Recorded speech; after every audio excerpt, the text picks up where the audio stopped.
This is Optimal Relationships Daily, episode 616, Choosing Love by Allison Carmen of AllisonCarmen.com.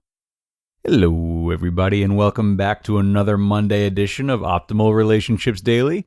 I am Greg Audino, and this is the podcast where I narrate relationship content for you every weekday.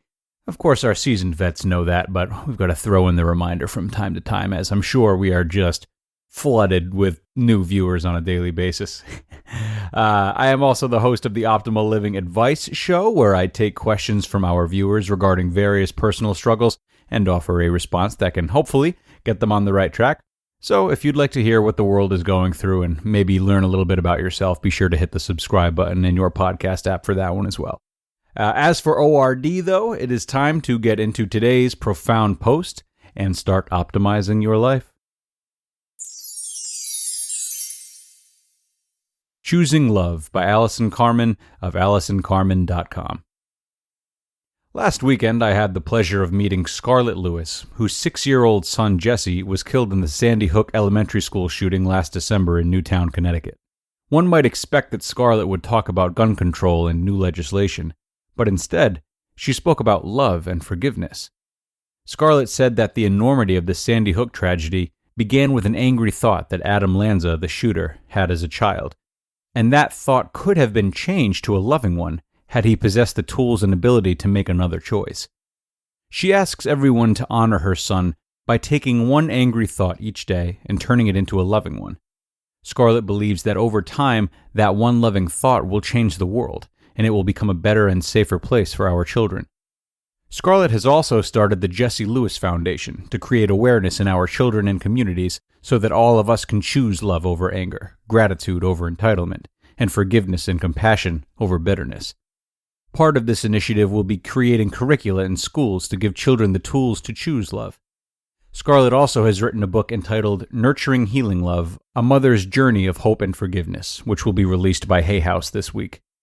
Although the book has religious undertones and might not resonate with every reader, Scarlett's choice in choosing love over anger is an astonishing lesson for us all. So how can we apply this to our own lives? Can we really just wake up and say, today I forgive my boss for being nasty and treating me unfairly, or my husband for taking his bad mood out on me, or my neighbor for being inconsiderate and loud? Can it be that easy? Maybe for some. But for most of us, letting go of anger and choosing love is a process. This is how I'm doing it in my own life, and I hope it helps you. First, I make the decision to choose love over anger. It is a purposeful decision. Sometimes it takes me a while to recognize I'm angry and I must catch myself and think, I choose love over anger. Does the anger then go away immediately? Most of the time, no, but it creates an awareness of my anger and a mindfulness about the situation. It creates an avenue to let it go, and that becomes an opening for me to move out of my anger and into love over time. The second thing that I do is cook my anger. Thich Nhat Hanh wrote a great book about this called Anger, in which he teaches the reader to breathe and stay with your anger until you can cool your mind and your heart of rage. This becomes easier with mindfulness, and although it can take up to 20 minutes, if you only have a minute or two, it will still help. Other people use techniques such as the emotional freedom technique. You can read about it online, which I also find effective. It consists of tapping certain meridian points on the body while you're connecting with the emotion that is causing you pain. After learning about this technique, I have definitely felt more calm and clear-minded in anger-challenging moments.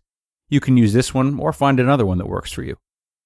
Third, once my mind is cleared, I'm able to start thinking about where the other person is coming from. Maybe they were struggling or suffering in that moment, or something terrible happened to them in the past that made them act in the way that hurt me and made me angry. This doesn't mean that they are not responsible for their behavior, but it nurtures compassion in me and the ability to keep anger from taking up more space in my head. Sometimes I do all of the above things, and the anger passes, and other times I still feel the anger, but it will be different. For me, it becomes softer and not as all-encompassing. I may need to confront the person who made me angry, but I'm able to do it from a place of compassion and avoid generating more anger. Other times, more space from the incident helps me let go of the anger that remains.